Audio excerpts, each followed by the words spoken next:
बिस्मिल्लाहिर्रहमानिर्रहीम। नाज़रीन, नमाज की हालत के अंदर कुरान मजीद फ़ुरक़ान हमीद को पढ़ना, जैसा कि बाज़ हुफ़ाज़ तरावी के अंदर कुरान मजीद को सुना रहे होते हैं तो सामने उन्होंने कुरान पाक रखा होता है या मोबाइल में कुरान मजीद को रखा होता है और देख कर वो पढ़ रहे होते हैं, या सामईन में से कोई सामे जो है उसने कुरान मजीद को खोला हुआ है या मोबाइल में उसने कुरान पाक को रखा हुआ है और हाफिज़ जब भूलता है तो वो देख कर हाफिज़ को लुकमा दे रहा होता है। आया ये करना दुरुस्त है या दुरुस्त नहीं है? तो ये बात याद रखें, ये बात कुतुब अहादीस में भी मौजूद है, अहादीस से भी ये साबित है और फ़िक़्ह हनफ़ी के अंदर भी ये बात मौजूद है कि देख कर नमाज की हालत में कुरान पाक को पढ़ना या देख कर किसी का अपने इमाम को लुकमा देना, इससे नमाज फासिद हो जाती है। इसकी वजह क्या है? इसकी वजह एक तो ये है कि ये अमल कसीर है, जैसे उसने कुरान मजीद को उठाया हुआ है या मोबाइल को हाथ में पकड़ा हुआ है और वो देख कर पढ़ रहा है या लुकमा दे रहा है, तो ये अमल कसीर है और अमल कसीर से नमाज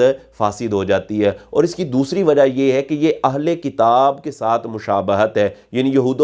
नसारा के साथ मुशाबहत है और लिहाजा उनसे मुशाबहत से भी बचना जो है वो ज़रूरी है। तो उनकी मुशाबहत की वजह से भी इसको बयान किया जाता है कि ये दुरुस्त नहीं है। और ये चीज़ अगर देखा जाए तो हज़रत उमर बिन ख़त्ताब रदियल्लाहु ताला अन्हु से भी साबित है, जैसा कि कंजुल उम्माल शरीफ की रिवायत है, जिल्द नंबर 8 सफ़ा नंबर 125 पर यह रिवायत मौजूद है कि हज़रत सैयदना उमर बिन ख़त्ताब रदियल्लाहु ताला अन्हु ने मुसहफ़ यानी कुरान मजीद फ़ुरक़ान हमीद से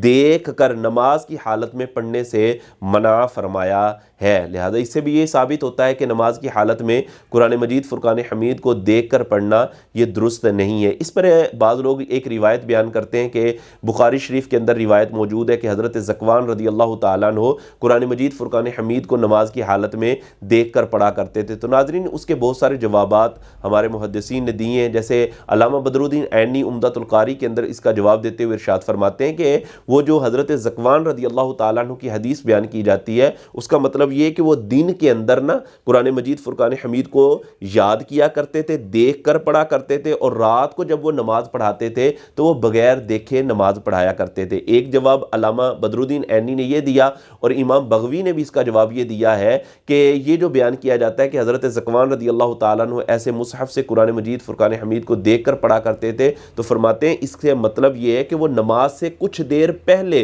कुरान मजीद फ़ुरक़ान हमीद को देख लिया करते थे ताकि ताज़ा ताज़ा याद रहे और फिर उसको बगैर देखे नमाज की हालत में पढ़ा करते थे। तो इस रिवायत से भी ये साबित नहीं होता कि नमाज की हालत में कुरान मजीद फ़ुरक़ान हमीद को देख कर पढ़ना जो है वो दुरुस्त है, ये साबित नहीं होता, बल्कि ये साबित होता है कि नमाज की हालत में अगर बंदा देख कर कुरान मजीद फ़ुरक़ान हमीद को पढ़ेगा तो ये खारिज से तालीम व ताल्लुम भी है, और ये खारिज से तालीम व ताल्लुम की वजह से भी नमाज फासिद हो जाती है। तो नमाज की हालत में कुरान मजीद को देख कर पढ़ने से नमाज नहीं होती बल्कि नमाज फासिद हो जाती है।